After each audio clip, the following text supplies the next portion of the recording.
आप थंबनेल को देख के तो समझ ही गए होंगे कि मैं आज क्या ही रिव्यू दूंगी।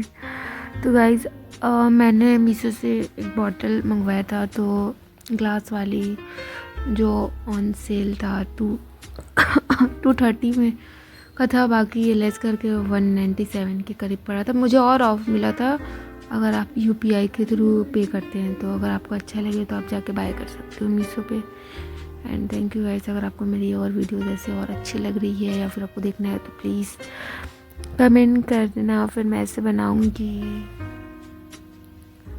Have a good day.